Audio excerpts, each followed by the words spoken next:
What's going on, everybody? It's episode 160 of Full Court Blitz podcast. I'm your boy Trez with me today, J. Ferg. Yep. What's going on, bro? How you doing, man? I'm doing pretty decent. How about yourself? I'm alright. Getting a little better from what I was last week. I can hear it. Just chilling. Didn't really work this week. Last couple days I had class, so think I'm about to work tomorrow, but Well, he's enjoying them days. yeah, it ain't shit. It's just like certification. I would say same shit. Like same thing. Like when you like welding and shit like that. Like every few years you gotta like get recertified certain shit. So, but yeah, it's nothing. It's like slight for right now. I'm trying to go bigger, like nationwide with it. Certification. Well, I mean, I got it. I just I had to retake it. Right. So in case like some moves happen to where I move or something like that, to where I get a better job and shit like that. But well, other than that, man, chilling. So Sure. Same. At least trying to. Yeah. You know, my girl moved down to Texas. She just got there today, so maybe some moves coming on. I might go down there. Who knows? Texas. Yeah. Dang. Yep. San Antonio. So Go down there during basketball season. See a Wemby game, man. I don't honestly, truly, bro. I'm gonna be really honest. Shit. Bro, I'm not really fucking with the NBA. I'm gonna be completely honest. I feel you. I'm playing I got back playing 2K. You know, but when it comes to NBA, bro, I don't know if I'm like interested anymore. I can keep up with it. Yeah. And if it's on TV, then maybe I'll watch it. But I ain't really interested anymore like I used to, bro. Like it's not like how we'll be in class or not in class, we'll be in school and OKC's playing let me see, who was a good team back in the day. OKC's playing Miami. Yeah, like Miami. Yeah, well LeBron's there. Like we're like, yo, you know what I'm saying? Like we're gonna watch the game, whatever. It's a Tuesday, Thursday night or Tuesday, Thursday day or whatever. You know, TNT, so you already know Shaq and Charles and they're gonna be like, you know what I'm saying? And you're like, you know what I'm saying, like, bro, I'm gonna drop 40 on these motherfuckers, whatever, some shit like that. But it's like you don't get like that Excitement. You don't get that excitement anymore, like, you know what I'm saying? So it's like once I kind of figured like that went away, I was like, it was just a matter of time where I was like, you know what, like, yeah, it ain't it. And then like now, you know what I'm saying? So it ain't hit like it used to. I'm more ready for college basketball than anything. You ain't lying. I ain't gonna. You know what I'm saying? Cause it's like even though with the NIL deals and everything, to where like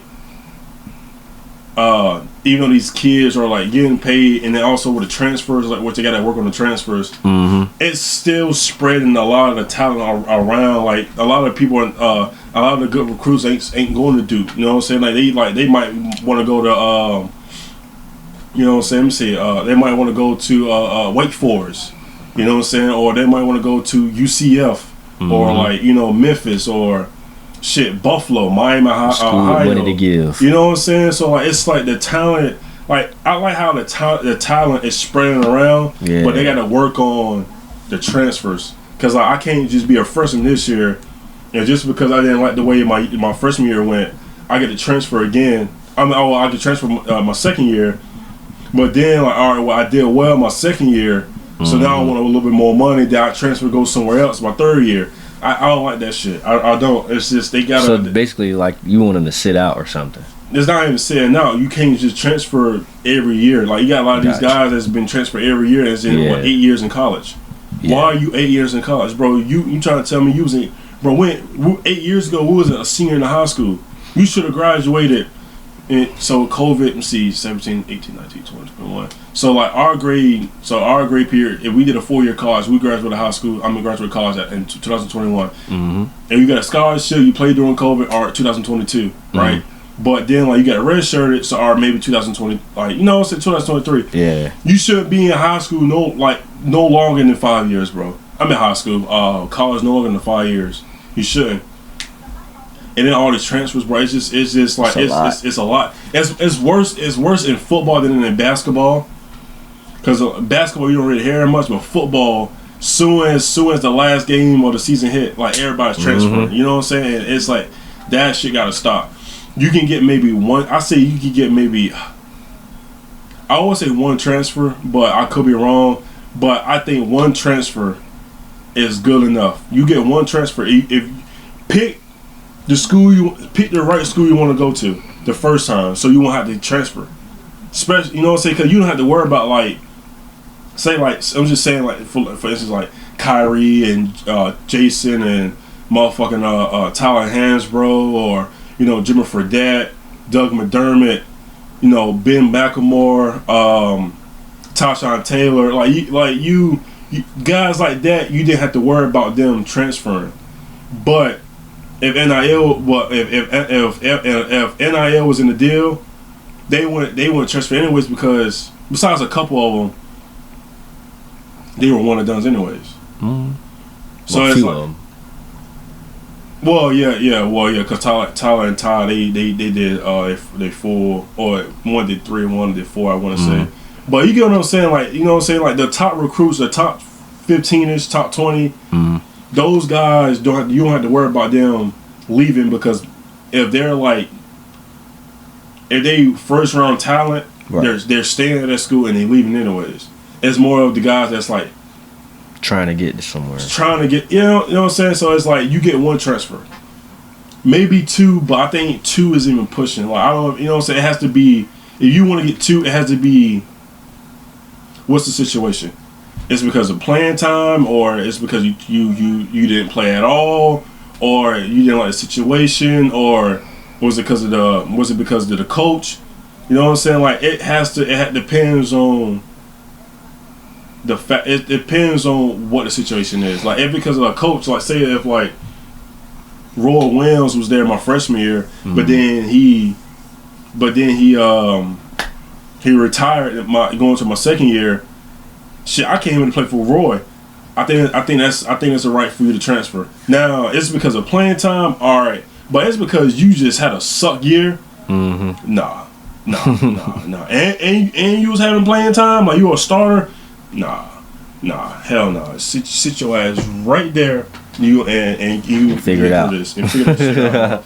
But yeah, man, it's just like and also they didn't put like a salary cap in this shit too.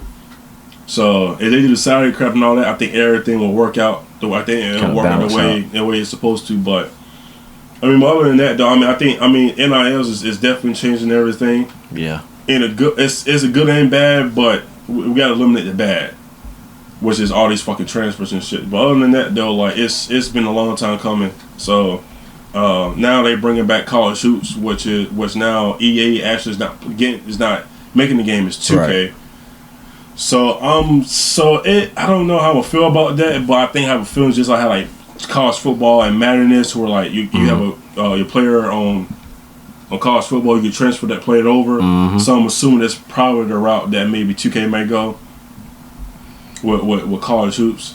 So I hope. So then you know what I'm saying. So I think that will be fun. I think that will be fun. So we'll see how that goes. I'm hoping they add like things like like Dynasty, where like you can control the basketball team as a coach or whatever. Also, you had like the role to you remember what it's called? No, matter of fact, it didn't have a single player. I don't think college ever had a single player, did it? Not to my knowledge. So that's gonna be new. Added that in there. Yeah. Also, they'll probably do like the head-to-head online shit like that. They're probably like an ultimate team. Shit might be alright. Then hopefully, man, shit. Maybe they add women and shit too. The girls. They I like to use Juju Watson. No bull. You know what I'm saying? Like I'll fuck somebody up with Juju with USC. You know what I'm saying? Crazy. Or Ogre that went to UConn. Strong. I forgot her first name is, but you know what I'm saying? So you know what I'm saying? Well, I can use a shooter like Ozzie Fudd. You know what I'm saying? Like pure buckets too. Bro, can you imagine we had a college basketball game with Caitlin Clark? Yo, that would have broke the fucking internet. It broke the game. That's like Steph Curry, bro. It's like Steph Curry from like 2016. She was. No, I'm saying in the video game, not Curry. Okay. You know, Curry in 2016 was like, well, around that time he was just. Not you said when she was in college. When she was in college, she would be like, she would have been cheat code like Curry, yeah. Right. That would have been crazy. The hype would have been even crazier. They was already talked about. I think they might do that though. I think they eventually they may add. I don't think they're gonna add like I don't think they're gonna add all the teams, but they were just gonna add just like just certain ones. I guess like how like college football, like they don't get everybody up there, but they just got the right amount of teams there. Enough for choices. Yeah. I mean, like you already got WNBA in 2K, so I mean, like why not? You know, have a few teams or have most of the teams in D1 in you know, for college hoops and whenever that comes out, which is they said next year, but I doubt it's next year. I think it's gonna be like it's probably this is 2025. I think it'll probably at least take about 2-3 years.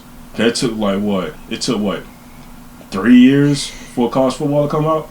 Well, when they announced it was coming back, took a couple. I say that. Took at least a couple. Yeah, so it'll probably be the same route. It'll probably be the same route as that as well. But all right, that being said, week four was week four was I mean we said it you know last week's episode that week 4 was kind of like oddish with all the games and shit, you know what I'm saying? And you know, and like, you know, it's just like it was just some games that was good, you had some games that was bad, and then also we had that one game that went in a fucking tie. Right. So it's just like it was very interesting. To say the least. You know what I'm saying? So go ahead and recap this real quick. Starting off with Thursday Night Football, Seattle sneaks past Arizona 23-20. Jason Myers nails a 52-yard field goal as time expires. Now let's go to Ireland. Steelers beat Vikings 24-20. Aaron Rodgers had a connection with DK Metcalf. He had like 126 yards in the first half, I want to say. Steelers 3-1. Team looking like they might be the top dog in the AFC North. Going to Atlanta, Falcons. Falcons lit it up. Michael Penix, Bijan, Kyle Pitts, and Drake London. They all four of them were able to connect together with big games, big performances by all of them. Beat the Commanders 34-27. Buffalo rolls past the Saints 31-19. Detroit dominates Cleveland 34-10. Jared Goff, Amon St. Brown, another big game for those guys. Going to Foxborough, Patriots beat Panthers 42-13. Very, very good performance on both ends, or actually all three levels of the team. A huge 87-yard touchdown for a punt return by Marcus Jones to pretty much turn the game around. Going to MetLife, Giants beat the Chargers 21-18. Jaxson Dart get his first win in his first start. Drove down. We'll talk about him a little bit later. Down in Tampa, Philly survives in a 31-25 win over the Bucks. That man did not complete a pass in the second half, which is crazy. Houston shuts out Titans 26-0. Hey man, Texas defense is something serious. Rams win a close one against the Colts 27-20, I want to say. damn, AD Mitchell, bro. He cost the game twice. Twice. Yeah, they I know they looking at him. Jacksonville stuns the Niners 26-21. Jacksonville, man, they looking like a real deal, man. Mahomes throws 4 touchdown passes and the return of Xavier Worthy. They cruise past the Ravens 37-20. Chicago beats the Vegas 25-24 off a blocked field goal that could have potentially win the game. Packers and Green Bay. Packers and Green Bay. I hate when I do that shit. Packers and Cowboys ends in a tie, 40-40 in overtime. Interesting game. We'll talk about that a little bit later. And then we had a doubleheader Monday night. Dolphins beat Jets for they get their first win of the season, 27-21. Praise go to Tyreek Hill, man. Who he broke. They say it was a torn ACL. I don't know how that was a torn ACL. With a whole bunch of ligaments fucked up too. Right. All right, hold up. Well, and then the Broncos dominates the Bengals 28-3. What do you think of that smile of Tyreek Hill when he was carted off? What do you think of that? It's I don't want to say happy to be like out the way, cause no player really wants to have to sit down. But I think he's more like this could be a fresh start for him, bro. In his mind, maybe like I'm not down and out. I'm down, but I'm not out. He's gonna, in his mind, he's probably thinking like, you know what, I gotta see the positive side in all this. They were going through a lot, bro. So it might be in his situation a mental like break. That's how I would take it if I was him. I ain't gonna say I'm glad to be injured, of course, but it's like you just get to breathe, You just get to breathe. See how the rest of the team will fare out. You just gotta be positive. That's all it really, comes down to at the end, though. Just being positive. At first, I didn't really like, because I was switching back and forth with that and the Broncos game. And I was like, when I started getting called up, he smiled. I wasn't really thinking of like him, saying that was like a skate route, him not being like not playing for the rest of the season. I just thought that he just kept positive attitude. Like, like everything is alright, he gave a thumbs up, just high energy, but then like you kinda hear around the media and stuff like, yo, like that's not the type of smile to where like, that's the type of smile to where like you just had a crazy injury. Yeah. And like you're smiling. So I didn't really put too much into it though. I mean like at the end of the day he's gonna get paid no matter what. But also at the same time as well, I'm not saying he's stuck there, but he can't go anywhere now because now he's injured. You can't trade him. You know what I'm saying? You'd be wild to do that, but you don't know how he's gonna be after that leg injury. You know what I'm saying? But I don't know. I just thought in my opinion, I thought that he just kept high hopes, high energy. Yeah. Just tell the fans like, hey man, everything is alright. You know what I'm saying? Whatever. But I didn't put much to it to where like it was his way out. Which is, you know what I'm saying? Like I think that's media pushing that. Yeah, I just think that's ridiculous. You know what I'm saying? Because when you think about Tyreek, he's never ran from anything. Like, let me not say, of course, you could say Chief technically, but at the same time, he played. Like he never ducked no smoke. That's the type of guy, he doesn't duck smoke. He wants to play. I wouldn't even think of him to be a guy that would be like, "Ooh, I'm finally out this shit." Right. Almost like he scary or something. Like he's not scared of nothing. I've never known that dude to be. Of course, I don't know him personally, but out of his career so far, he's never been scared of anything. So to paint that is kind of crazy, But like I said, it could be a mental refresher for him though. He just kind of like gets to chill ain't gonna say chill, but get ready for his recovery. Yeah, he be mentally. I mean, mentally, it's gonna be frustrating for him because now he gotta like work twice as hard. Yeah. So he may have to have multiple surgeries. Who knows? But but I definitely get what you're saying though. I think he can kind of just like step away a little bit. Yeah, get himself together because like he's got a major injury, bro. Like if he didn't smile, you would think, oh man, he's down and out. Get better. You feel sorry for him. I don't feel sorry for him because I mean obviously he's feeling a little bit like a positive about the situation. But I'm like, dang, man, he didn't even get to really get the season going yet, type of thing. So it's not a scared smile for sure. It's more like a damn, But I'm gonna just see the positive side smile. You're not gonna bow your head. Especially like like you're like a public figure. You know what I'm saying? You're a public figure. Everybody knows who you are, and the camera's gonna be on you. So it's like. I mean, then again, it could have been an who knows, but I'm not gonna sit there and put it on somebody. But I just think, in my opinion, and even though I'm gonna just be respectful, and even though it's the Dolphins, but I just think that it's just a way of him. Like he might for sure he's in pain, but you don't want to show that weakness. You know what I'm saying? Like in front of 40,000 people or however that stadium holds. You know what I'm saying? So.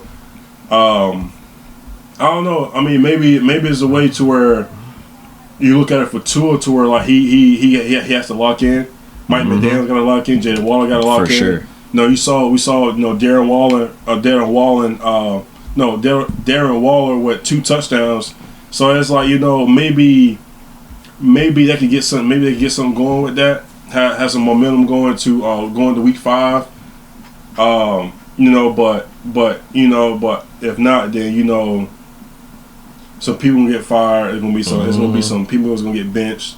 You know what I'm saying? So if I Mike McDaniels, I kind of want to tighten up because your best player on the team is gone for the future. For you know what I'm saying? Let's don't tell him when he'll be back next year. Right. But we know that his ass ain't coming back this year. Nah. And it's time. You only got one good receiver, and that's Jalen Waller. And now, can he be a wide receiver 1?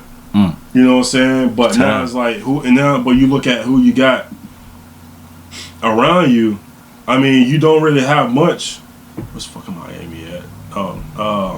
Looking at weapon wise. I mean. You're looking really pretty thin, you know what I'm saying? I mean, you got a good running back, Devon Ancient, but then you got Malik Washington and you got Nick Westbrook, Aheem. So it's like, what can you do with that? What can you absolutely do with that? So it's something. This is where your back is against the wall. Time to lock in. Yeah. And see how this shit goes. I mean, looking at the schedule, they got the Panthers at Panthers, they got Chargers, Cleveland, Atlanta, Baltimore, Buffalo, Commanders. They got a bye week in week 12. They got New Orleans, the Jets, Pittsburgh, Cincinnati, Tampa, and New England. So they got some games that's very winnable. You know what I'm saying? So it's like, so they can turn things around, but I mean, we shall see. I mean, we should, but I think honestly, truly, if they don't make the playoffs and they don't get at least one win in the playoffs, I mean, Mike McDaniels is out. What? I think. I mean, you know what I'm saying. I think that's the only way that can really save him. You know what I'm saying? That can really save him. He has to make the playoffs. He has to at least get one win. Just one. You get one win. I think his job, and then I think that's where his job is safe for at least one for the next season. But if they don't make the playoffs, he's gone. If they even get eliminated early, Tua's getting benched. Mike McDaniels is gone. Whoever the GM is, he's probably gone. There's gonna be a whole lot of fuck shit going on in Miami. I would love it though, but I know you would. See Miami blow up. You know, it's Halloween. No, what Halloween? October is tomorrow, so it's about to be spooky season. I would love for them to get scared. In October, your birthday month. That's your early. Well, I ain't gonna say early. It may happen late. Month birthday present, man. Huh? So that's your birthday present for that month, if that happens, man. No. I don't want that. I don't want that as my fucking present. Hell no. I don't want that as my present. Shit, I don't want that. Hell no. I don't want that as my present. No. I want to hit the lottery or something. I want $1 million. You know what I'm saying? That's what I want. Miami, they just gonna be sabotaged. They gonna sabotage themselves. So I ain't worried about it. Yeah, pretty much. All right, let's get to the Thursday night game. We'll cover a few games for tonight. Seattle 23, Cardinals 20. Kyler was facing a lot of pressure all night. Was sacked 6 times on 7 quarterback hits. Also, he threw 2 interceptions. One of them was really not his fault. Actually, maybe both of them not his fault. But anyways, the connection with Marvin Harrison Jr. and Kyler is still not connecting. Like I said, like a few seconds ago, one of the targets to Harrison Jr. It was tipped off the way it was bobbled and led to an interception. But Marvin Harrison finished the game with 6 catches for 66 yards and a touchdown. That touchdown he had, you kind of saw that in the fourth quarter where he kind of just like he kneeled down and it was like a sign of relief, you know. And I mean, I watched this guy in college, you know, and you know his last 2 years there, and I mean the dude was dynamic, you know what I'm saying? Like you know what I'm saying? Gus Johnson gave him a nickname, you know, what's that damn car name? What's the with an M? It'll come to me. But anyways, he was very dynamic. Then him going to the Cardinals, you would have thought that it could have helped everything, but honestly, I don't know. I mean, it's still early. You know, only his second year. I mean, he did right in the offseason, kind of got a little bit bigger, got a little bit stronger. Not understanding why that connection is not there still with the two because they need each other. You know what I'm saying? Especially if Kyler want to be a quarterback in Arizona for a little bit past his contract that's due, I think end of this year or next year. Found it, Maserati Marv. That's what it was, Maserati. I couldn't get the fucking words right. Seattle defense dominated. Like I mentioned earlier, hit that 6 sacks, 2 interceptions, cost of pressure with and without blitzing. Cardinals had a late game, had a late burst with 2 touchdowns in the final 6 minutes of the game. They had an illegal kick that pretty much gave Seattle a good field position for them to drive down the field. They got on the 4-yard line with 28 seconds left, and they drove down and kicked the field goal to win the game. My question is, what's going on with Marvin Jr. and is it time? Is it time to give up on Kyler? And is Seattle a legit team? So, I'm gonna start with the Harrison question. With him, he had a good game. I'm gonna say overall, 6 catches, 66 yards, and a good old Moss touchdown. With him, I think he's thinking too much, man. He's in his head too much. Like, of course, we've all heard I ain't gonna say we've all heard. Some of us have heard the interview with the head coach. He's like, he just wants to help contribute so much that he's just kind of like in his own head about it. Of course, they're kind of thin when it comes to the wide receiver room too, as far as the quality of talent. Mind you, they don't have. I don't want to say they don't have another great receiver. The other guys are kind of like 3s and 4s, but they do their role very well. I mean, the other talking the guy is really Trey McBride. Yeah, Trey McBride, pretty much. Those are your guys right there. The rest of them just do their role, you know. Greg Dortch, he steps up a little bit, you know, but he knows how much is on his shoulders, and I think he just thought about it too much to start the season because he's going into a new season. He's trying to do better, So I kind of just think that kind of played a part. He should just listen to the NFL greats that's try to give him some advice and just play. Don't think about it too much. You're making costly mistakes just because you're thinking of after the catch, and you're kind of like bobbling the ball, dropping the ball. Like, just think about now. Make the catch, and then get them yards. Get to the end zone. That's pretty much it with him. He just got to play. Be confident. Next, it was Kyler Murray. You said Kyler Murray. I'm not gonna blame him all the way this game. I'm not. I can't judge him off this game because that O-line was fucked. I'm not gonna. They were getting blown to pieces. Almost every snap, it's like boom, boom, pressure. It's that quick. That D-line for Seattle was something serious. I'm not gonna lie to you. They were just breaking through that O-line, making them look very weak to the point where they didn't even really want to run the ball. So they kind of had to throw.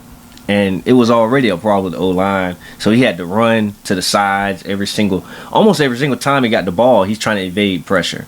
So I can't even blame him for this game. He kept them close. So I got to give him props for that. Like you said, the picks, at least one of them, minimum one of them, was not his fault.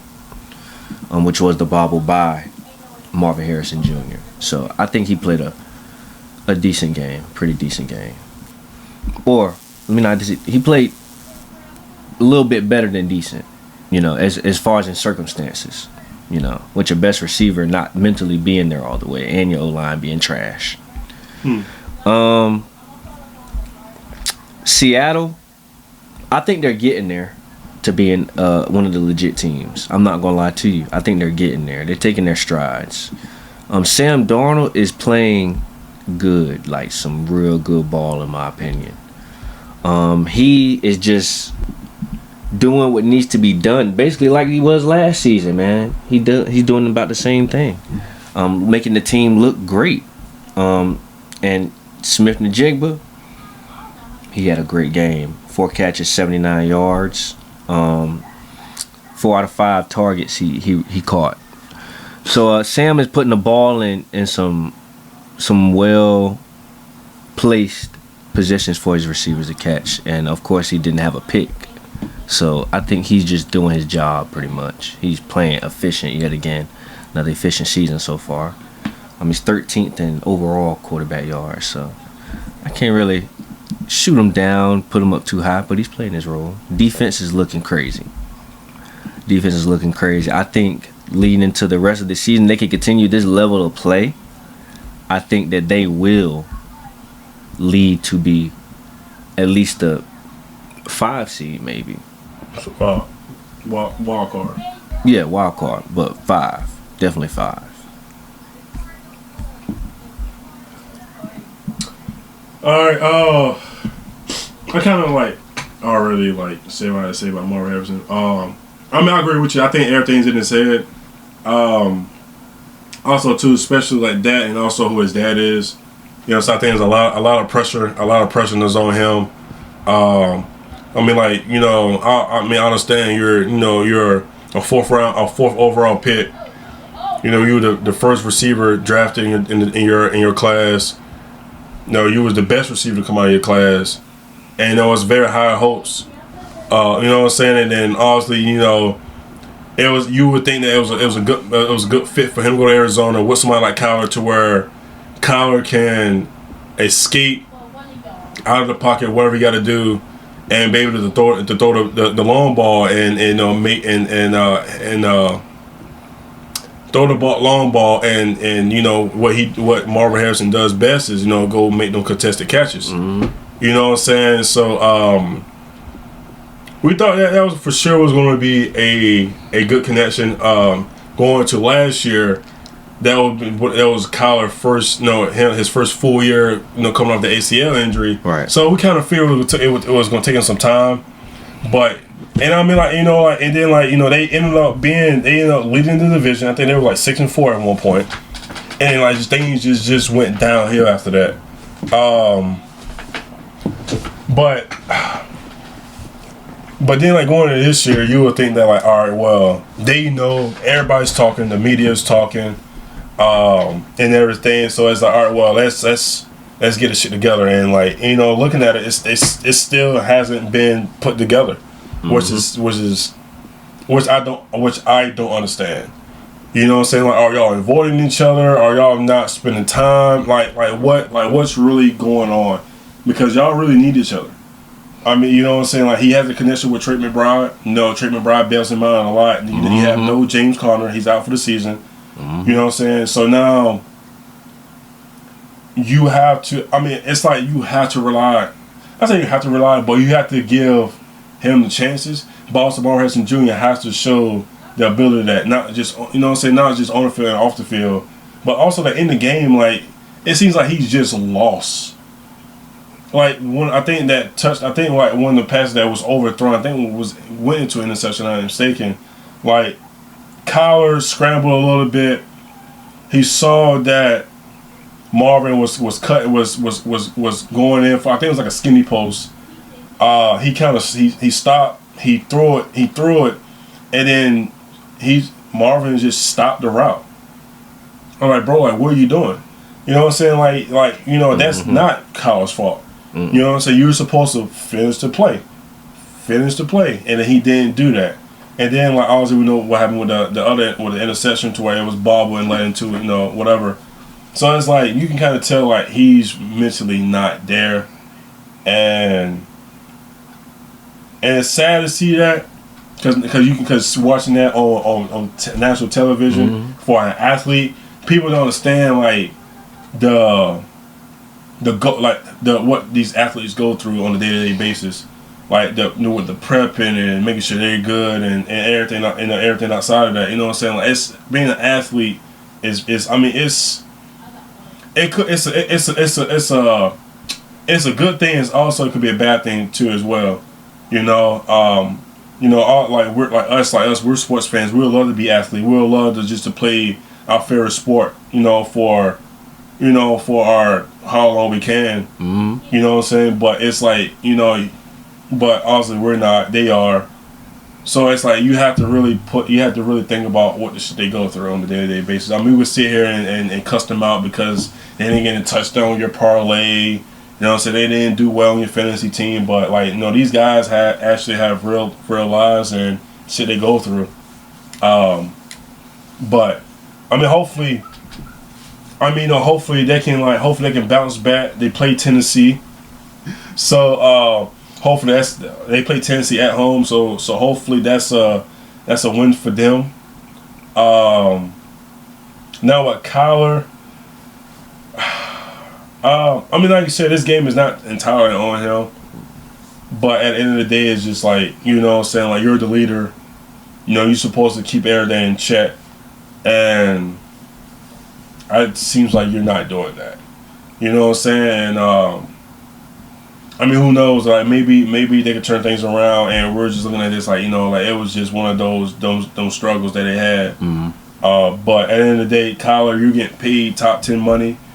You're supposed to be a very, very good quarterback, which you're good, right? But you're not good to where we expect you to be. Not yet, at least. No, it's not. It's not even not yet. He's been here since what, 2019? It's not yet. 6 years. Yeah, 7, 6. Yeah, 6. It's probably year 7 for him. You know what I'm saying? And it's just like there's no more excuses. No more excuses. It's time to play ball. It's time to man the fuck up. It's time for you to be the fucking leader. Yeah. You know what I'm saying? And, you know, like, he has the talent. Like, he has the ability to escape. I mean, like, I guess you could say he's a definition of a dual threat. He has the arm.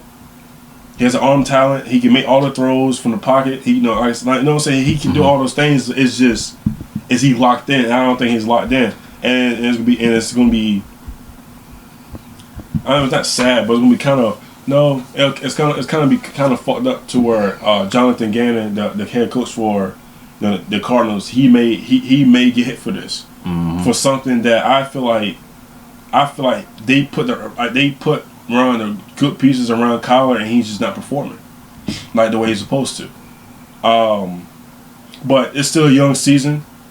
So hopefully, moving forward, that maybe at the end of the season, we're talking about how good the Cardinals is, instead of talking about how bad they are, and if it's time to move on from Kyler. With Seattle, I think Seattle. I think Seattle's a sneaky team. I think with the defense, they're doing one hell of a job. Let's see. Sorry. I think they're doing one hell of a job. I think so far I know they wins against the Cardinals, the Saints, the Steelers. They lost their first game against the 49ers. So also we'll know what the real test is. They play Tampa Bay coming up. Later on they got to play. They got Houston. That's another good defense they got to play. Yeah. Jacksonville. Look at this stretch right here. They got the Bucks. They got Bucks at Jags, Houston at Commanders. So those 4 games is kind of going to show how good his team is, right? Because and then looking at towards the end of the season, this is a winner. This is looking at their schedule, but this is a 10+ win season for them. Looking at it, so they got the Cardinals and the Rams, the Titans, the Vikings, the Falcons, the Colts, the Rams, the Panthers, the 49ers. They can win 10 games. They can be in that wild card spot, or hell, even maybe win a division. Who knows? But they should be able to win the playoffs. They shouldn't win the playoffs. They should be able to make the playoffs. Try to put up the stats real quick. Sam Darnold, I think Sam Darnold is looking. I think Sam Darnold is looking well.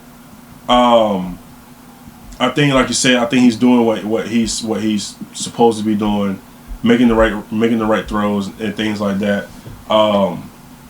But I really like their defense. The defense is second in scoring,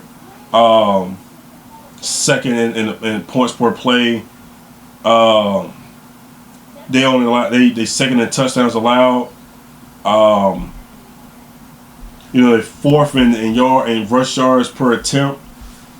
And then they actually haven't allowed a rushing touchdown at all season yet. So I think this defense is definitely looking legit.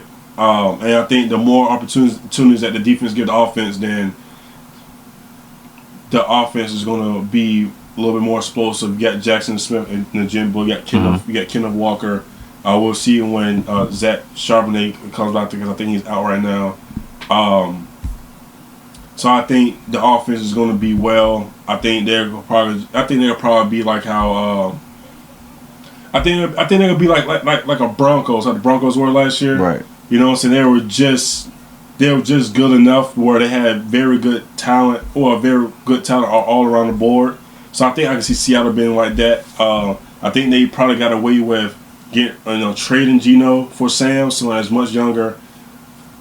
And they definitely gave Sam the bag, but we're talking about somebody that's, I think Sam is like our age, well, a little bit older. He's probably like 28, 29. Yeah. Geno is like in his almost his being 30. So, so you got somebody younger.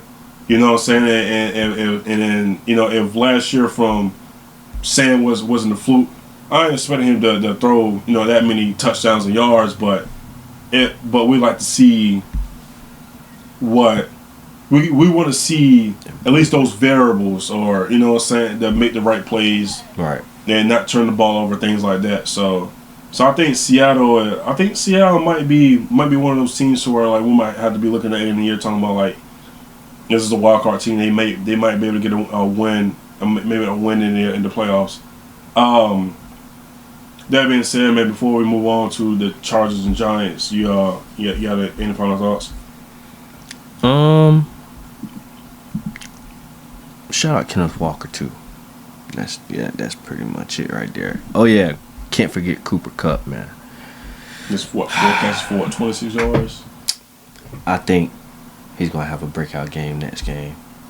I don't wanna say who it is, but I got that feeling he's due for one. He hasn't scored a touchdown yet. He's due for one. Yeah. He's just getting used to the offense though. Yeah, I think yeah, we'll see. He might got one.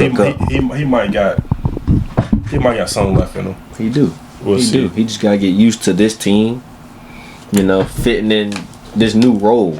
Cause now he's playing kind of like a laid back second receiver role rather than before. He's kind of like a 1B, So I don't know about him being 1B. I think he might be just a 2. Well, on the Rams is what I meant. Him and Puka was like a 1B. Shit, I ain't gonna lie to you. I think he's still when Puka got there. I think he was a 2. I think he was 1B, man. When they were together, bro, it was like a 100, 150 type game. Puka was putting them numbers up. I know. Puka was taking over while Cooper was on the fucking bench. Just saying.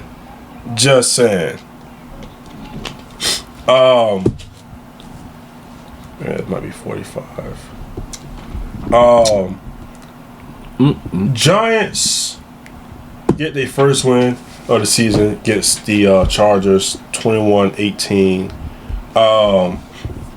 Jaxson Dart, his first start, is 13 for 20, 111 yards, 1 touchdown, had a 96.0 passer rating. He had 10 carries for 54 yards and a touchdown. They ended up scoring on their first drive of the season, the first drive of the game. Scotterbo with 25 carries, 79 yards. Shit, man, I think he might be playing his way to be RB1, man. Yeah. Malik Neighbors sucks for him. Not sucks for him, but just sad to see that year 2, he had an ACL injury, out for the season. It just sucks, man. It just sucks, man. Everybody talking about it might be the field, which is MetLife Stadium, bro. They got some fucking, bro. They got ACLs, Achilles, rolled ankles, hamstrings, bro. That field is just that turf, bro, is something serious, man.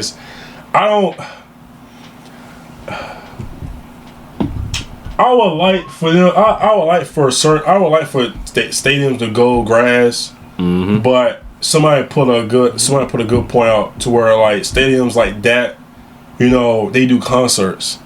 So so it's like you might have fans or whatever, it might be on the grass, right. But who knows? Just at this point, just stay in the fucking stands. But we all know that these owners aren't gonna pay for grass because they gotta take care of it and everything like that. So cheapskates. Right. Giants defense, they're pretty good. They had two interceptions on 12 quarterback hits with 2 sacks. So that pretty good job from them. Giants offense went 2 for 5 in the red zone. So they got to do better, finish these drives. For the Chargers, Jay Herb had an off day. 23 for 41. 203 yards, 1 touchdown, 2 interceptions. Omari had them his first career 100-yard game. He finished with 12 carries for 128 yards and a touchdown. They get hit with the injuries. In all season. Rashawn Slater is out. Now Joe Out is down with an injury. So just the offensive line is just going down one by one. Turnovers definitely caused the Chargers the game.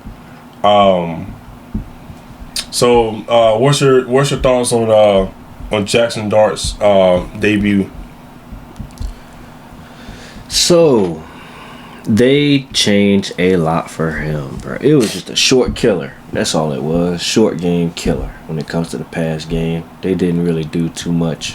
When it came to the long ball, they tried to ease him into the new playbook. they made it kind of easy for him.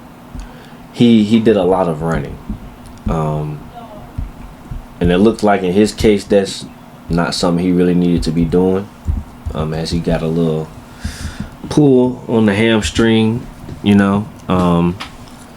But other than that, keeping him healthy, he just managed the game very well from when he was in the game, you know. They got to work on keeping him protected as best as possible because he did get sacked 5 times, but he still managed to pull through, you know. He still helped the team. He had 2 touchdowns, you know, one rushing, one passing. Shoot, for that to be your first game, you're playing a lethal defense. That's pretty good, I must say, especially for a rookie. Even though he's an older rookie, but for it to be your first year, and you've only seen, yeah, or 22. Okay, yeah, 22. But for him to really just get into his first official game, he did decent. You know, that's a decent game, I must say. You know, no turnovers was the big thing. That's really what it came down to for the team. I'm about to say, I guess you must have not really watched him in college. His legs was one of the most important things. He's mobile. You know, Lane Kiffin definitely unlocked him for sure at Ole Miss. He didn't in college he ran just efficient, but he mostly, you know, did most of his damage in the pocket. Yeah, man. I watched a little bit of the game. He definitely, you could tell he's a rookie out there. There was a play, I think it was in the 4th quarter, I want to say. There was on the Chargers side of the field, and I want to say it was probably like a 3rd down play. I want to say, I think I forgot what the receiver, and maybe it was Wan'Dale Robinson, maybe, but the receiver was doing a comeback route, but Jaxson Dart was looking right, but then went left, and you know the receiver had 5-6 yards of cushion. And if he would have just looked to the left, you know what I'm saying, that would have been a 1st down, kept the drive going, whatever. So it's things like that to where he has to acknowledge. He was having happy feet, like you said, with all with the sacks, and I think some of those sacks is very unnecessary. It's you know, and I think you should be able to watching it, you should be able to. You can see when the sack is coming. You know, you can tell when the pressure is coming, and for him, in the future, he has to pick those out. Right. I think overall, I think he had a all right game.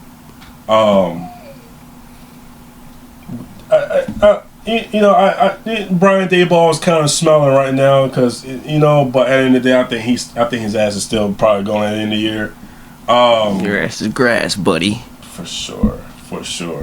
But other than that, though, I think it was a very decent game for Jaxson Dart, man. The second rookie quarterback is starting this season. I think Dylan Gabriel got the green light, so I think he's starting this week. Oh shit. Yeah. But it'll be nice if Malik Neighbors was there. Yeah.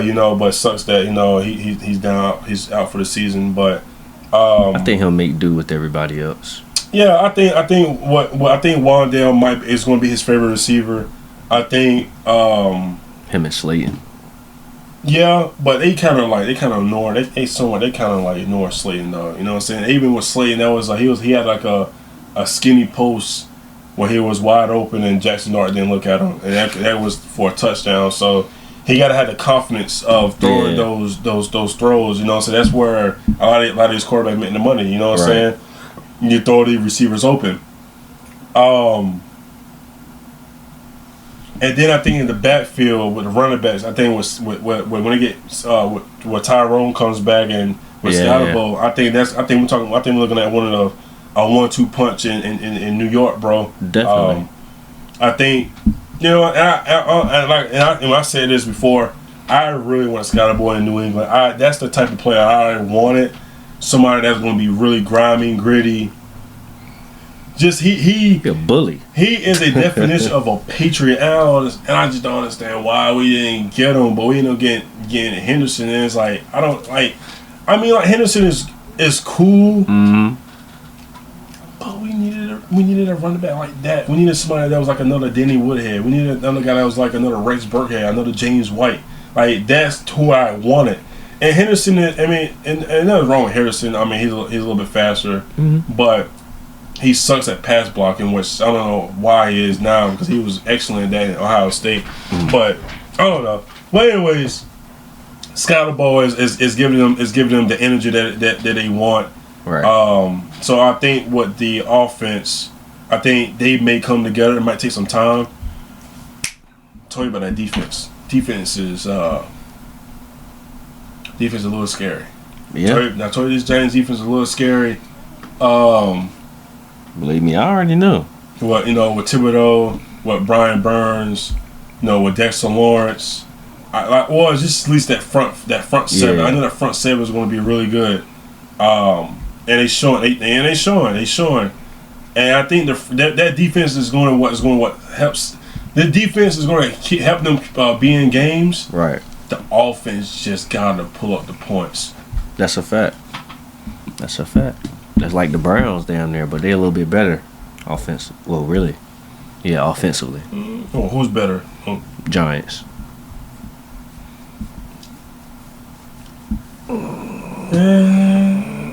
I think so. It might be about the same. I don't know. Defensively, the Browns are stronger, though. But they are better offensively than me. Well, still like this then. Well, actually, I don't think I'll be able to do it like that. Let's see.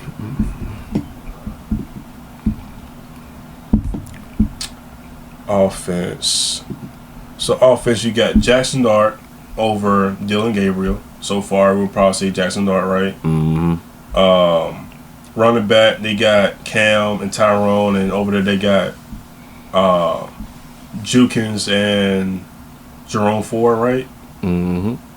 So look at receivers. You got Jerry Jeudy. I don't know. You got Jerry Jeudy. I think that's it. Nah, you got Isaiah Bond. Okay. And Njoku, tight end. He's nice. Okay, so you got me over the tight end. Receivers wise, I think I'm gonna go with Cedric Giants. Tillman. Yeah, I'm going Giants with the receivers. Let's see. I think my old line. Let me see. I got Thomas. Whatever. Then you look at defense. I think defense. Browns probably got them. They got a good secondary with Newsome, with Denzel Ward, and it was Petrie. I think I'm mistaken. And then you got Mason Graham, which. And I'm telling you, bro, that man's gonna win defensive rookie of the year. But I think defense is Giants. I think offense. I think defense is Browns, and I think offense is Giants. Yeah. So it's probably about the same, but I think we're probably will favor. I don't know. It's kind of tough. I mean, they both. Browns did beat the Packers and the Giants did beat the Chargers, so it's about there and there. It's about there and there even. About there and there even. It's just gonna be game plan type of thing with that O line. Really, it's gonna be with that O line for the Browns fare up to hold. I'm sorry, with that D line, just straight up break through every play for the against the O-line for the Giants. I had to get my words together. So would they just straight up dominate the Giants O-line the whole game? And that would make it hard for Dart if they were to play. Speaking of, did I say they play this year? Do they? No, they don't. Nah. That would be a good game, though. A 1 o'clock game. It would. I would actually watch it just for defensive matchups. Man, for that probably would have been like a Thursday night game. Shit, I would. Put that one on a Sunday, 1:00. That's about the best you're gonna get out of me for to actually watch it. You know, don't take them to Ireland. Don't take them to London. None of that early shit. 1:00. I mean, get that game out of the way. I don't see why not. Fuck that. Go ahead and put them at 1:00. I at least want to watch it until I get tired of watching this defensive ass game. Oh, speaking of international games, I think we talked about this before, but like, how do you really feel about the international games? I don't wake up early enough to watch them, so I couldn't tell you. No, so but not even just maybe not just watch it, but how do you feel in general just about the NFL going to like Mexico and Brazil and Ireland, Germany. I think Germany, Ireland, and London. Mm-hmm. I was just in general, how you feel about that though? I mean, as far as regular season, it's kind of like cool, I guess. I mean, you don't really see any other league go into a whole other country to play in a country that they don't have a team in, to my knowledge. For regular season, yeah. Yeah, for regular season, you don't really see that. You might see it like preseason, But, I mean, NFL, that's a different echelon right there. They just do preseason. China, was it China? China, Japan? I think so. One of the two? Pretty much. I think it's China because of, whatchamacallit? I couldn't tell you. Y'all mean... fan base is like COVID and all that, you know what I'm saying? So, well, yeah. Yeah, it's good luck to them. I mean, they scrimmage against teams from other countries, but like I don't think NBA anytime soon is gonna be going over to no other country to be playing ball. I couldn't see it. As far as making money, if it were to happen like that, that would be different, but. They already pretty much got all the outreach they gonna get. They just gotta make the league better, more interesting to watch. I think with the new the CBA or whatever it should call, I think they're gonna try to make it a way to where all 32 teams play at least one game internationally. So that means 16 games international. So was it 16 or maybe it will be 17? Whatever. But so 15, 30. No, it's 16 for NBA. 30. No, 30. Talking about NFL. Oh shit! Yeah, damn. So I mean, like I don't mind it, but also at the same time, whether it's like I don't know, like 9:30. I mean, well, then again, I don't know what time it is over there, but. They're different. They definitely are like a 6-8 hours ahead or some shit like that. But I don't know. I think it's all right. I don't think it's too bad, but it's just we just had a situation to where Skylar Thompson got robbed and jumped in Ireland. So it's like really, yeah, you didn't see that, right? Yeah, I did not. His ass got jumped. You probably thought he was a regular guy. Yeah, so there's no telling like how that's. You gotta think about things like that, man. Player safety, man. You gotta think about player safety, bro. Especially as a first time going to Ireland too. Yeah, that's a hell of an experience. You know what I'm saying? We all know how them damn Irish are, but they aggressive as hell. You remember Seamus? I mean, it's not like that, but it's just in general, bro. They're just crazy. Yeah, they're a little bit crazy. Yeah, but anyways, any final thoughts on the last game we talked about? No final thoughts. Just a good game. All right, so go to the Ravens and Kansas City. Ravens 20, Kansas City 37. Patrick Mahomes threw 4 touchdown passes. Finish game 25 for 37 for 270. The offense looked a lot better with Xavier Worthy coming back from injury. He had 5 catches for 83 yards and two carries for 38 yards. Lamar Jackson left in the third quarter with a hamstring injury. He finished the game with 14 for 20, 147 yards, 1 touchdown, 1 interception. Kansas City finished went 4 for 6 in the red zone, 4 for 4 in fourth downs, and then they won the turnover battle, and they also was better in situational football. Kansas City defense had constant pressure on Lamar, 8 QB hits, 3 sacks, 2 turnovers, 1 interception, 1 fumble. Ravens defense hasn't been good at all this year. They're last in allowed points with 33.3, 31st in total yards with 406.8. They're 31st in opponents passing with 265.8, and they're 30 in sacks with. Do you want to know how many sacks they got so far this year? Yeah. No. I'm asking. Do you want to know? Do I want to know? Yeah. No, I mean, like, well, can you guess? How many sacks do they have? Yep, in 4 games. I really couldn't guess. I mean, I would just throw out a high number. 10. No, they got 4. Shit. And yeah. So my question is for this is the offense needs to figure out what works for them and to be more consistent. So what's going on with the Rams? You know, can they bounce back from being 1-3? But now they just can't find out that Lamar Jackson will miss 2 to 3 games. And also is Kansas City back?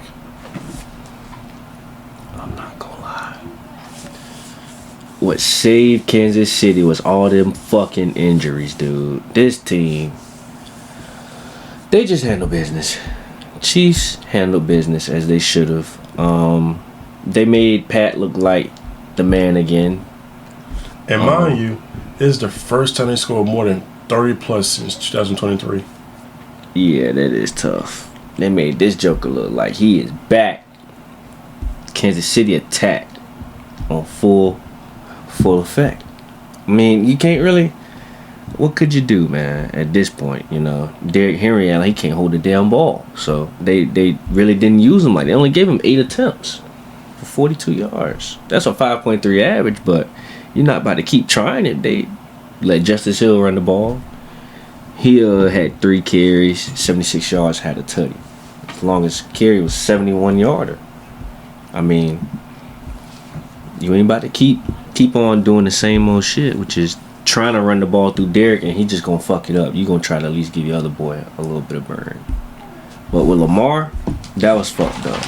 I ain't gonna lie to you. I hope he's able to, you know, throughout the rest of the season perform at a high level and not have a nagging injury. Because, you know, them hamstrings, boy, that's nothing I would play with, no fucking hamstring injury, bro. Take your time with that one, because that thing could pop back up at any moment, for real. As far as the team overall, they just banged up, bro. This is what happens when you stack a team, man. You just get a bunch of injuries, and you don't have really guys to fill those holes, you know. And that's kind of just what we're seeing right now. That's why I'm fucking 1-3, along with the coaching. They don't know how to. They really not feeling. Let me reword it. The coaches aren't game planning it to kind of mask all the injuries, which lead to the players not being as good as the starters. Like, you're not really throwing a different type of coverage out there. You're kind of just running the same old. You're just getting burned. I mean, especially against Pat, you know he's gonna spot that easily. That's something he just does very well. And of course, you know, you got Xavier Worthy on the other side. You know what he gonna do? 5 catches for 83 yards. He's gonna get down that field, bro. You even had Travis Kelce. He did a little something. 5 catches for 48, and that's on a chill night, for real. That's on a chill night. He doesn't really turn up like that too much anymore. But yeah, I mean, personally, I really didn't have too much to say on this game, because it's just Kansas City put that belt down, bro. That's really pretty much what I have to say about it. It's an injury game for Baltimore. They have to stay healthy. That's pretty much it. Stay healthy.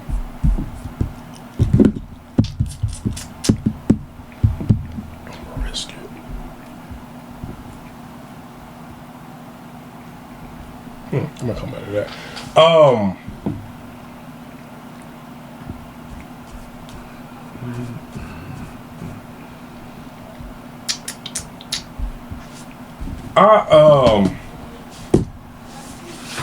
Well, Baltimore. Oh, I ain't gonna lie to you, bro. If Lamar is out these next 2 games and they got Cooper Rush as their backup, the season is over. Damn, you like Cooper Rush ain't the guy from Dallas. Don't sleep on him, man. Don't sleep on him. That's Cooper Rush from Dallas right there, man. You can't sleep on the rush, man. The rush attack. Mr. 12 touchdowns, 5 picks last year. They got Kansas City. No, sorry. They got Houston and Rams the next 2 games. They play Houston this week. Then the Rams after that. Do you think Cooper Rush is going to win? You know what?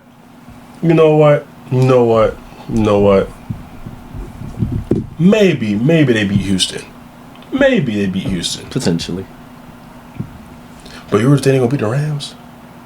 No, they're cooked. Exactly. So, anyways, they're what? 1-3? Mm-hmm. So let's say they go 2-4. They got a bye week in week 7. Then after that bye week, they play Chicago. Do you think they turn after that? Because then after that they got Chicago, Miami, Minnesota, Cleveland, Jets, Cincinnati, Pittsburgh, Cincinnati, New England, Green Bay, Pittsburgh. They actually have a good long time to overturn this damn season. I ain't gonna lie to you. But I'm just gonna let you know right now. I'm gonna let you know right now. If they go 1-4, they lose against Houston. The season is done. They in deep shit, but I can't say it's done. No. I can't say if that. they go 1-4, the season is done. Cause Lamar Jackson ain't coming back till week 8. They not coming. They gonna make sure. They gonna make sure his hamstring is good. And then what's up with his damn? His every time he turns around, his damn hamstring. He's a runner, man.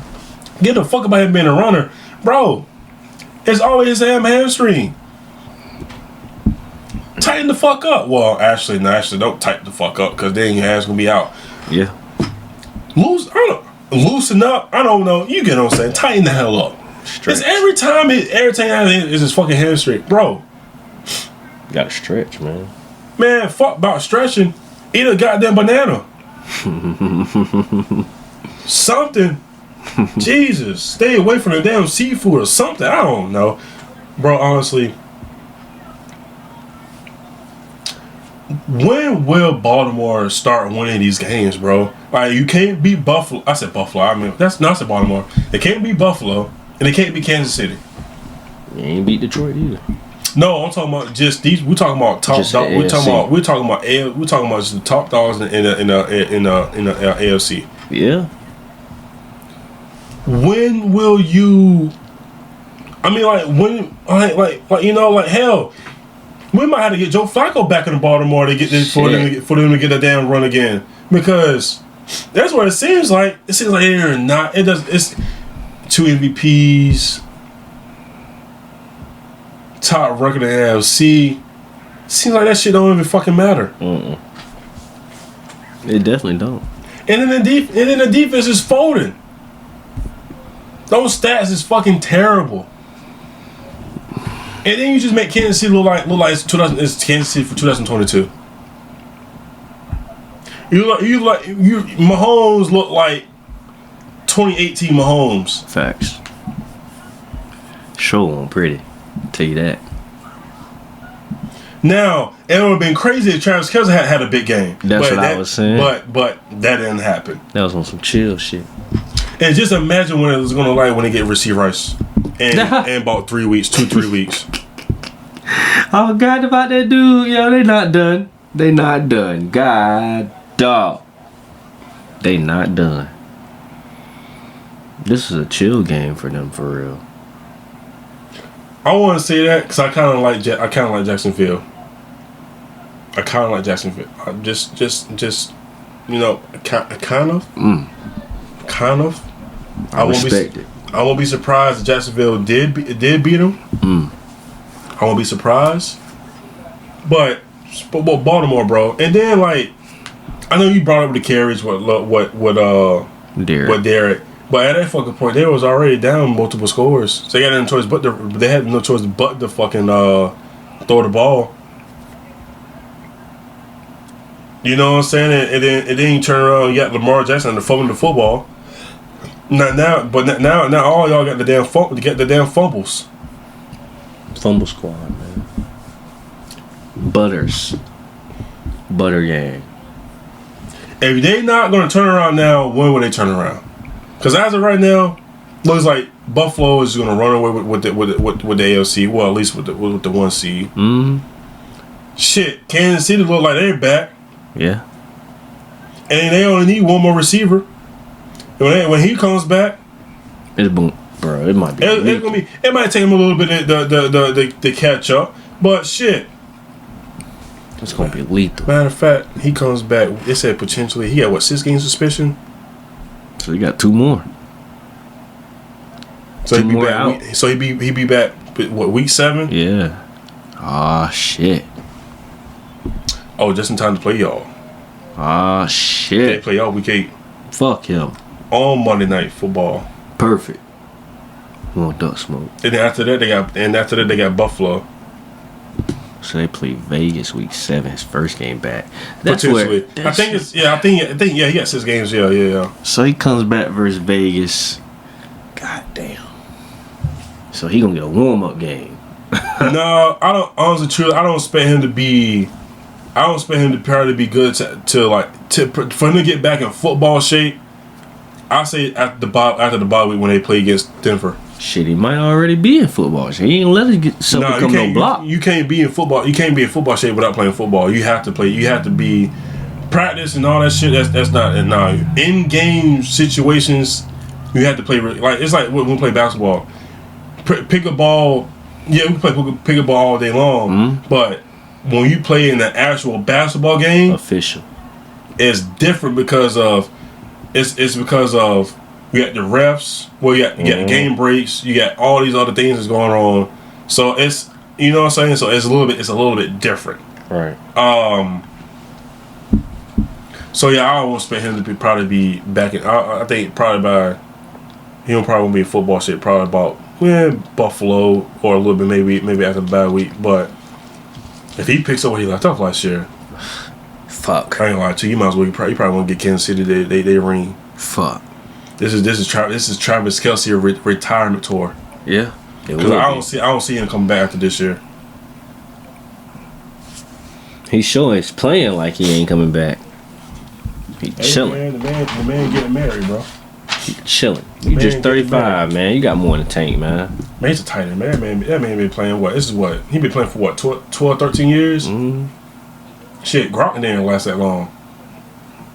Yeah, I think about Gronk. Gronk was injury prone too. What was his fault? Shit, Gronk retired at 32? Something like that. Thought he was never gonna retire. He kept coming back. And he took a year off. Yeah, he kept coming back. I didn't think the motherfucker was gonna retire. I knew he was coming back. I didn't think he was done. I just think that when you say he was just injured and he needed his body to recover. That's smart though to say you're gonna retire, but you're actually not gonna retire. So they have to leave you alone. And give you some time. No, I mean I won't say it like that. It's just I just think that. Well, let me say it like this. I think Grunt was probably done, honestly. But when Brady went to Tampa, he said, "I gotta go." No, it's not about him gotta go, but it was like, all right, well, he's a year off of football. He's not injured. I mean. You already know you're in warmer weather. So that's gonna help out a lot. You know what I'm saying? And you play in the NFC South to where you only got 2 games. You only got one game, at least one game that's gonna be outside and cold, which is the Panthers. The Saints play indoors. You play in warm weather. and then you know that Atlanta plays indoors. Mm-hmm. So I mean, like it works out. And honestly, they did because they won the Super Bowl the first year. But I mean, I think we kind of knew that he was coming back, but like it was like, all right, well, when? But anyways, seems like Travis might be heading that route. We'll see, or heading to the retirement route. Yeah. Let's ready to get to this last game. And final thoughts before we move on to the Green Bay and Cowboys. Ravens, get your shit together. That's my last thought. That is my last one. All right. Packers and Cowboys game in a tie. Both quarterbacks played good. Love 31 for 43, 337, 3 touchdowns. He had 1 fumble loss. That 31 for 40, 319, 3 touchdowns. Green Bay had an early lead. The momentum changed when Dallas blocked the PAT and took it to the house for 2 points, which made it 13-2. Mm-hmm. Cowboys scored 16 points in the second quarter. Became a shootout in the fourth quarter. Green Bay scored 17 points. Dallas scored 14. Strong performances from the offense. Poor performance from the defense. Neither one of the defense was able to get a stop. That being said, pretty much not questions but statements of the game. Dallas secondary is literally fucking worse in the league. What's your thoughts on overtime? Because obviously it ended in a tie, and I don't expect Green Bay defense to have this type of performance again for the rest of the season. So what's your take on the game? Green Bay, man, I think they were just kind of like shell shocked because you really didn't know what to expect with no CD. I mean, you really didn't know who to watch out for per se. I mean, of course you got George Pickens. He gonna, you know about him. He killed him. Had a great game. Killed him. Great game. But you still looking at this kind of like a new look for them. You know, you throw in Javonte, Miles Sanders, George. So now you kind of got to flip your mind a little bit to watch out for everybody at the same time. This is not the same team. You got Ryan. Who the fuck is Ryan Flournoy? Like, this is just a whole bunch of new guys basically you had to look after, man. It's just almost knew everything. So defensively, I think they were just kind of like overwhelmed, bro. They didn't know what the fuck to do. Of course, you running all over the field getting tackles and shit, but as far as coverage, your fucking mind is blown. I blame it on defensive coordinator too, but yeah, everybody gets the blame for that shit. That was some bullshit. Basically, you letting them boys put up 40. It's looking like offensively though, you ain't got to really worry about Dallas that much, as far as like them having a lack of offense, because they can score.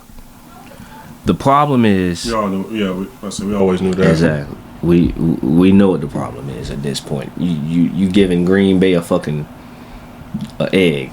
Like, you just gave them your egg. You let them get a 40 ball, bro. And you just let Jordan. You basically give them quarterbacks the best games of the year. Especially Russell Wilson. Jesus Christ. 450. 450. Holy shit. God dang. Need to do better, Dallas. Y'all are 1-2-1 right now. Possibly. Next game versus the Jets. I feel like, I don't want to say it, but somebody might be hungry for a dub, man. It's looking like y'all might be food. He might have the best game of his career. Who, Justin Fields? Yeah. This would be the game to do it. Had the best game of his career right here. He already gonna run him down the field. Shit. Imagine he gets that arm, man. Shit, you might be cooking with something. I might switch. Imagine he get that motherfucking arm involved. Dog. Yo, that'll be crazy. But yeah, back to this game. This was one of them ones though. This was amazing. If you were watching the game, it was an amazing game to watch. I'm like, it was nothing short of offensive talents. They just got to get their fucking defense in order, yo. This was atrocious. It was. But the way it's looking though, one thing I can say, if Dallas gets their defense together, they'll be a playoff team to watch, basically. They'll be a team to watch if they get their defense together. Really, the secondary together. But at this point, the way it's looking, I don't know what they're going to have to do. It's looking like everybody on there some ass. We thought when they was going to bring back Bland, it was going to look different. That shit didn't help. They still look ass.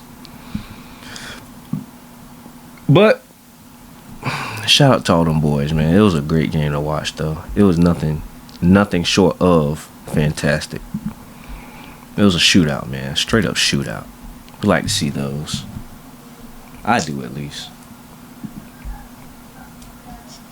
Between the pass and the rush, too. Both of them went crazy. Let me see something. I'm trying to... So I'm about to cook this motherfucker.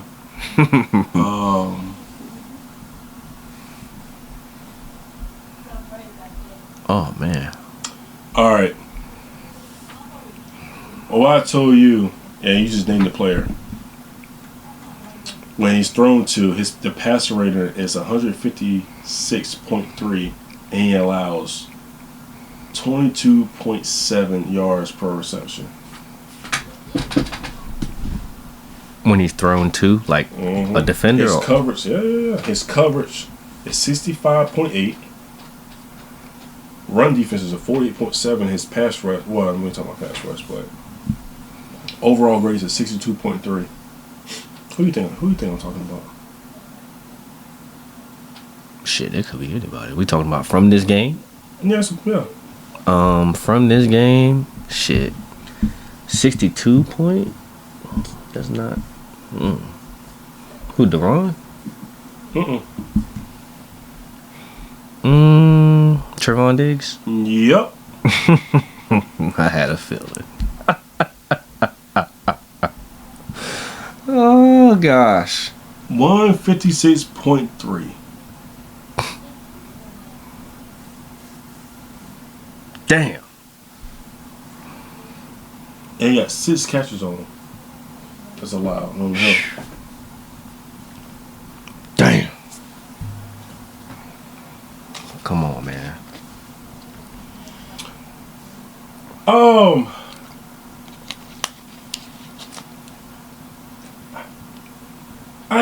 It's kind of like you said. We didn't have a problem with Green Bay, with Cowboys, with their offense. Like, we know what was going to happen. We just didn't, like, we kind of just didn't know where they're going to have a run game. Which I think with Javonte Williams, I think they kind of found some type of run game-ish going on with him, which is, shout out to him. We knew Dak would have to step up and be in the leader. Well, I mean, he always been a leader, but it's a little bit different this year. And we were just more worried about the defense. Now that Michael Parsons was traded, we didn't know how the defense was going to be. And like I said, we saw that pretty much damn near any quarterback is going to have a career year or a career game against Dallas defense. Bro, they got to tighten the fuck up. They playing zone. They like what, number one in zone covers. I think that they play zone like what, 93% of the time. Trash. They getting cooked. Bro, it's a cookout. It's a cookout. Matter of fact, fuck that. It's a buffet. All you can eat. Trayvon Diggs, you get some. Deron Bland, you get some. Shit, hell, who's the other damn corners they got? Huh? Elam. I mean, I got Malik Hooker. You get some.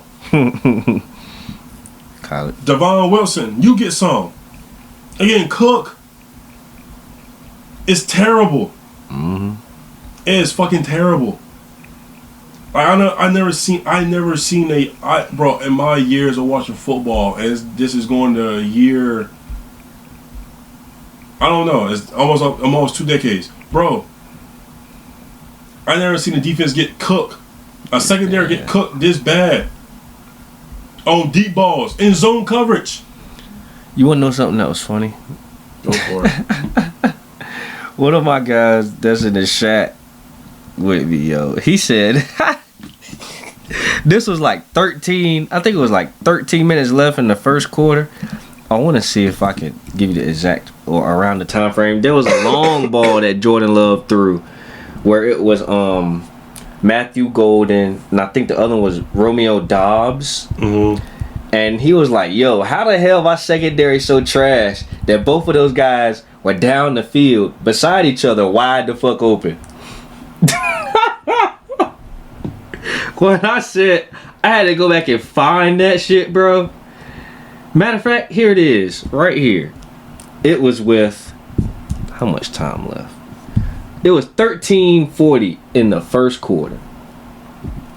He threw a long bomb. Both of them ran streets and are open. Oh, let me a second look at this. No, I'm finding shit. That said, he had me so, I was damn near crying when he said that. So how much time was left? 13 minutes 40 seconds in the first quarter. Damn, this is the first highlight. Yes. Damn, They were both open. damn. Side by side. Wide open. That's the first highlight they played. They both ran a streak and killed their ass. Oh, they really, bro. I'm with looking two at it. guys open. Let me see. So, let me see. Matthew Golden, Dobbs were running a. They were both running seam. Oh my God, they was running verticals. Yep. It's crazy. They're playing zone soft. Wow, bro. They had how many defenders is that? I'm gonna get going though, but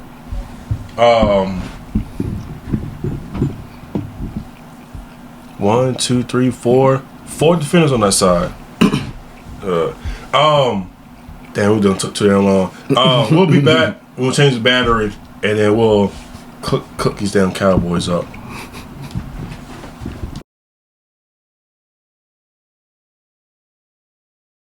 All right. Yeah, bro. Yeah, that's crazy, bro. That's they both horrible. That's fucking ridiculous. That's When he told me that, bro, I was like, nah. You gotta be exaggerating, because usually, Dallas fans, they exaggerating shit like that. always. But when he said that, and I looked at the play, I said, wow. Y'all really ass. Bro, I'm looking at bro. It's the first. Two of them. It's the first highlight on YouTube. When you watch the highlights of the game. It's two of them, side by side. And they had more guys they could have threw it to. Josh Jacobs was right there.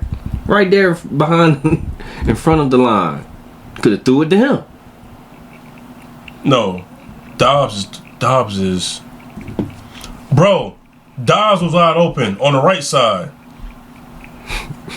Who's number 13? Is that Wicks? Yeah, Wicks. Dontavian Wicks. Bro, they had three. Bro, oh my God. Oh my God. They had three guys wide open. Bro. And then you had a linebacker on fucking Matthew Golden. Bro, it was ugly. Right? Was that a linebacker? Yeah. Oh, well, no, he dropped in coverage. See, I don't know what the fuck that was. He dropped in coverage. I don't know what. They didn't expect that, though. Hey, Jordan Love said, fuck it. Both of y'all down there somewhere. Somebody gonna catch it. Somebody's gonna catch it. If Wicks would have got it, he would have took it to the crib, though. You know what? Yeah, he would have. He definitely would have. Mm-hmm. He definitely would have took it to the crib. Damn. He was ready, too. He had his hands all ready for it. He was like, it's like, damn, this damn rookie. Damn.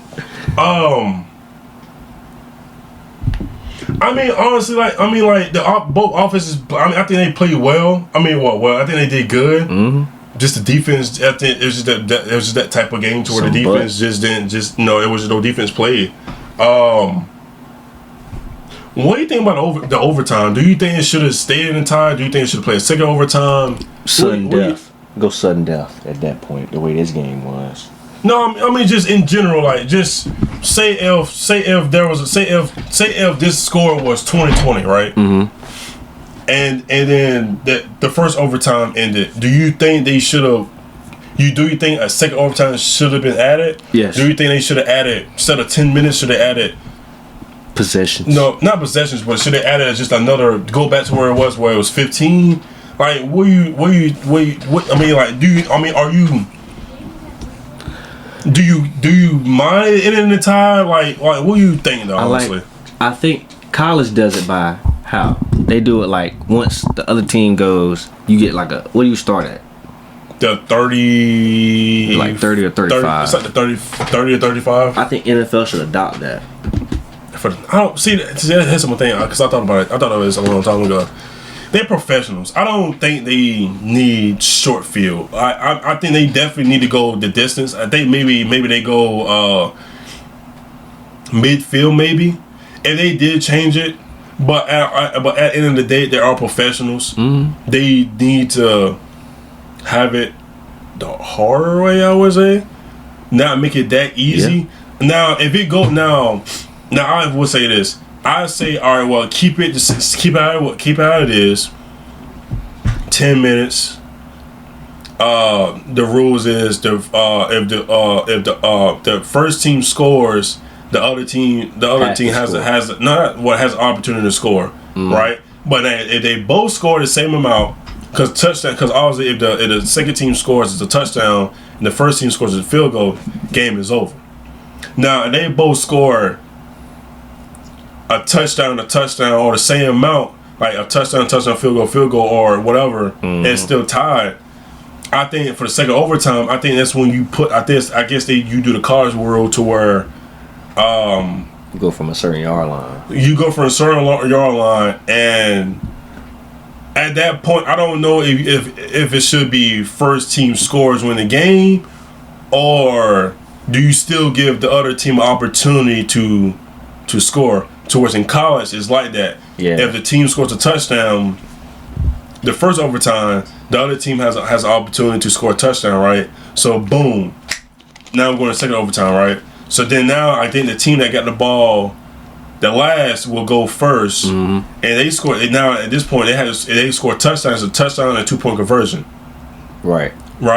Same thing, you know what I'm saying? So I think something like that should go along, but I also get it at the same time as well to where after the first overtime, that's it, it's a tie, because I think they're doing player safety. I think they want to make sure, you know what I'm saying? And I get it. I don't mind a tie. I know a tie can fuck things up a little bit later down the road. Hell yeah. Especially for a team like Green Bay. I mean, shit. Both of them, especially in the divisions they in, like they need a end result, either a win or a loss, right? I don't mind it, but then again, it's like I wouldn't mind if they go in the second overtime. You know what I'm saying? But then again, it's like now we're going back to where we need to fix the overtime rules again, to where we just fixed it last year. You know what I'm saying? We just fucking fixed it to where both teams should have an opportunity to score the football. Now it's like, all right, well, we don't want to tie. You're not gonna have everything right. You're not going. Now then you complaining about and they change it again. Now you're complaining again. So it's like I don't know. I do think maybe if they do change it, have a second time or two. Have a second overtime game. Have a second overtime at this point to where maybe they do it from the 50-yard line, right? And you do the college rule. You score a touchdown. I say instead of doing to make it a little bit quicker, I would say score a touchdown. Gotta go for 2. So where if the second team goes score a touchdown, they go for 2. That's it. Game is over. You know what I'm saying? But I don't know. But then it's like, all right, well, maybe it should be sudden death at that point where first team scores. That's it. Make it just make it quick. You know what I'm saying? The game could be over in one play. You know, but I don't know. It's a lot of ways. I mean, it's a lot of you can put a lot of effort to the shit, but. I don't know. I don't know. I think it's tough. I think it's a tough situation for, the NFL committee or whoever to change the overtime rules again. Right. You know what I'm saying? But I mean, at this point, I just think that just teams need to do a better job of executing. Just do a better job executing, and then we won't be in the fucking situation. Any final thoughts before we go to our game picks? Great game. That's pretty much it for that one. That was a great game, offensively wise. That was a great game.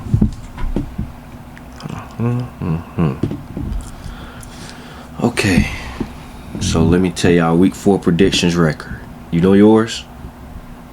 Or just about?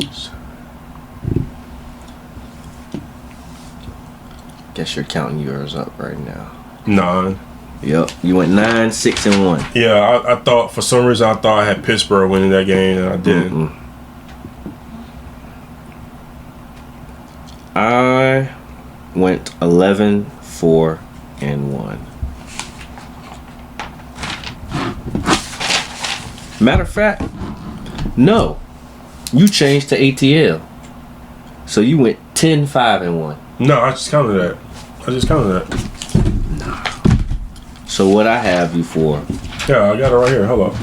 Could have sworn I just said, yeah. I got Atlanta, Bills, Detroit, Patriots, Philly, Houston, Rams, then Miami, and then Denver. That's 9, ain't it? 1, 2, 3, 4, 5, 6, 7, 8, 9. Yeah, that's 9. You know what it is? I counted you for the fucking Raiders. Miscount. Yeah, that would have been 10. If they didn't get the field goal block. Damn. Well, 9, 6, and 1. I went 11, 4, and 1. You know, it's looking like a good year for you, boy, man. So far. It's still early. Nah, fuck that. It's still early. You probably fuck that. It's still early. Yeah, I was just waiting for that 1 week when you just do terrible and I do good. Good luck. Good luck on that. It's coming up. It's coming up. All right, I'm gonna go first. I got Niners, Vikings, Colts, Saints, Jets, Broncos, Dolphins. Then I'm gonna go with. God dang it, I don't know. You went Saints? Yeah. Yeah, I'm going Saints. Wow. You went Jets. Then Broncos, Dolphins. Broncos. I'm gonna do Ravens, Titans, Bucks, Lions, Chargers, Bills, Kansas City.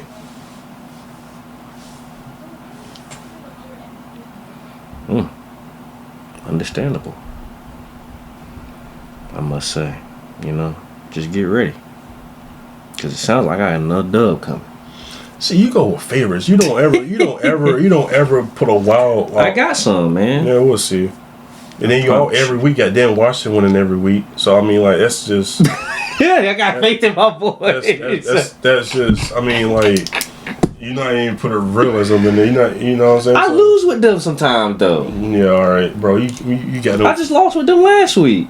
Okay, but exactly, you went one of them. You picked them to win, and then like. But I lost. Yeah, but then because of the division games, you you split with Philly and you split with Dallas, and then you. That's because I'm being a realist. Well, I'm a realist. Nah, buddy. Anyways. Cooked. Like right now, I could probably predict. Go ahead. All right, so I got Rams, I got Browns, I got Colts, Giants, Jets. Matter of fact, let me go. I got Browns upset, Giants in the defensive war, Jets shootout. Moving ahead, Philly, Panthers. I picked Texans. Cardinals, I got that one as my lock. Buccaneers, Lions. I actually picked Chargers this game because of my injuries. So I just decided to be a realist. We got till Sunday to see what's going on. Yeah. So for now, unfortunately, y'all, I did pick against my team. Bills, and then trap game. Could be a trap game. I got Chiefs for now. That's the definition of a fucking trap game. Yeah, sure. I got Chiefs for now. It's looking like a good week so far. It could be a bad one. I ain't gonna lie. Could go either way. You know, we'll see. We'll see. I'm doing better than I did last year. So I mean, yeah, you are. Last year you was going crazy. No, well, yeah, crazy losses. It's still a whole lot of fucking. It was like it's like fucking like 3 upsets every damn week. My goodness, man. I hope you get it together. We'll see what happens. You want to know something great? Dak is leading the league in passing yards. I'm not surprised. Number freaking 1. Yeah, cause I think Drake May's like top 5. I know he's top 5 though. Nah. Cause I ain't top 5 anymore. He's number 6, outside of 1,000. So Jordan Love moved to 5. I think he's what number? I think Drake is like what? Is he number 3 in passing percentage? It's something though. It's like he's like in 70 something. He's number 1. Oh, is he number? Okay. He's number 1 with 74% completion rate. That is tough, but he's also sitting at tied for number 3 with 13 sacks. Yeah. I mean, we'll fix that. Yeah, I'm pretty sure. Will Campbell has a lot of sack in his side yet, so I'm pretty satisfied with that. Yeah. You want to know who number 2 and 3 is? Passing? You know, number 2, you probably won't be surprised. Matt Staff. Oh yeah, because he gave Puka 13 catches for like 180 yards. Shit, crazy. You know who number 3 is? It might be a shocker. Number 3? Mm-hmm. AFC and NFC. AFC.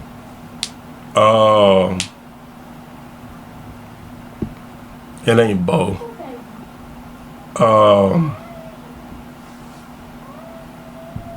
Not too. Is it Rodgers? Mm-mm. Rodgers. You know what? It might be Gino. No, it's not Gino. I'm missing a team. It might be getting warmer. It's not Cam. Hell no, it's not Cam. Mm-mm. It's not CJ. Oh shit! Is it Trevor? Nope. You want me to say it, man?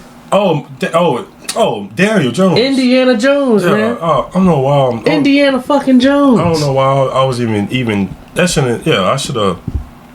I don't blame you for not thinking him, cause I wouldn't have thought him before this season. No, because he lost. So I was like, maybe he dropped. Mm-mm. Indiana Jones is still up there, man. Mind you, he threw for 262 that game. Yeah. And guess this, his completion percentage, 71.9. For him, that's the best of his career. Oh, so he got 1 sack. Okay. That's the best of his damn career, man. So I mean, well, shit. I mean, anybody above 70. I mean, shit. Yeah. Mm-hmm. He just can't throw that many touchdowns, but his touchdown ratio is better. You know, it's 4-2. I would fucking hope so. Yeah. He damn sure can get the ball out, but he's not really throwing the tutties yet. You know. Shout out to him, though. Daniel Jones' resurrection. He got 3 rushing touchdowns. Comeback player of the year. Yeah, he definitely is. He definitely is. All right. That shit's over. All right. Oh, boy. This is the end of episode 160. I'm your boy Trez. J. Ferd. Your boys is out.